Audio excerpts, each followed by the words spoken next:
Morning, everybody. Answer me this question. Why is it that the Supreme Court is the greatest court in the land today? They're super smart, they're super fantastic, and they did Joe Biden a solid because they decided that they could repeal that a judge in a lower court could go ahead and allow Joe Biden to repeal Donald Trump's executive order, the Stay in Mexico executive order. 3 or 4 days ago, when they decided to take Roe with the Dobbs decision, they literally put the decision for abortions back in the hands of the states. They didn't abolish abortion. They didn't do any of that kind of stuff. They put it back into the hands of the states. And all of a sudden, they were the worst court in the world. We need to impeach 4 of them because they lied to us. They're the biggest bunch of morons and idiots on the planet. And God in heaven help us. We got to get rid of this court the way it is. We got to pack it with all kinds of Democrats so we can rubber stamp our ideas and get it through, and we can change America into the utopia that we believe it needs to be. That's how it was 4 days ago. Another thing about Roe versus Wade being repealed, a lot of people are coming out and saying that women's rights have been affected, the health and wellness of women are being affected, and women are now in danger, and women this and women that. I thought that they couldn't define what a woman was. I mean, Miss Jackson, who is now a Supreme Court justice, said in her deposition, I cannot answer that question.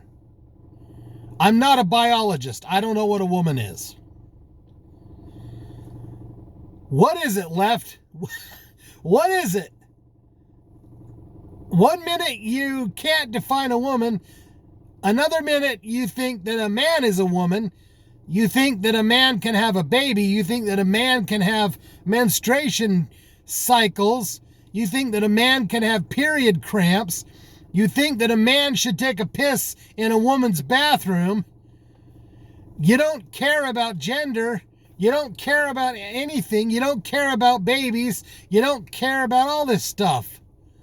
But all of a sudden, Roe versus Wade gets repealed, and I'll be damned if they don't care about every mother freaking woman on the planet. Does any of this make sense? Does any of it make sense? No, it does not. It's so illogical.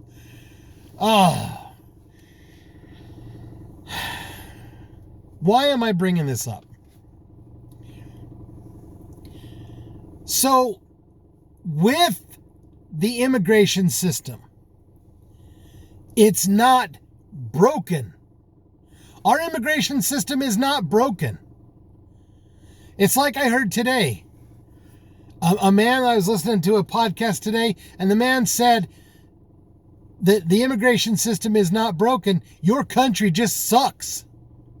And they ought to put that on the questionnaire when you come over to this country. Are you coming to this country because your country sucks? Yes, that's why I'm coming to your country. Because my country sucks. Here's the deal, you guys. With a proper immigration system, when Donald Trump was president, he made it so they had to wait in Mexico. And then they funneled through the channels the normal way by meeting with a judge or a judge advocate and getting literally going through trial to decide what in the hell they're doing and why they're coming to America. But you see, here's what's going on, okay? This is my problem with the left today, with those people in power, the Biden administration. They are at war with the safety of Americans. They have declared war on all of us who already live here in America. And by doing so, they are not protecting us with an open border. So they have an open border. They have an open border policy.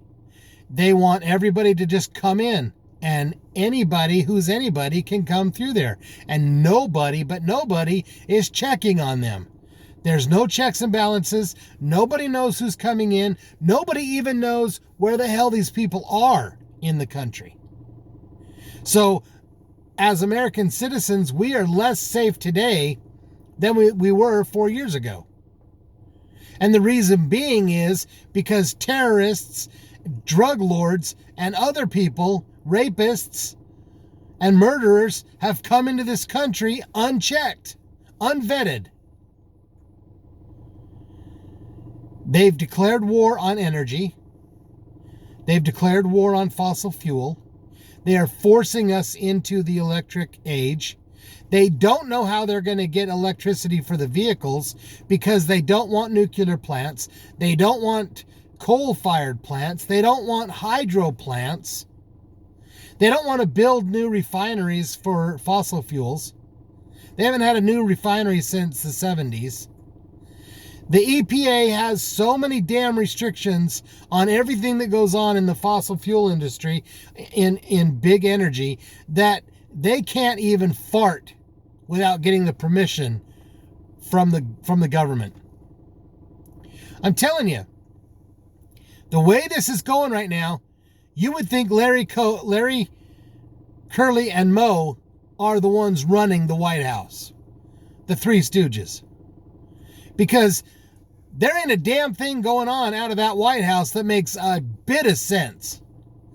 It is the most disorganized, dysfunctional bunch of malarkey coming out of that White House every single day. And all they can do is stand up there and go, Russia, Russia, Russia, Russia, Russia, Russia.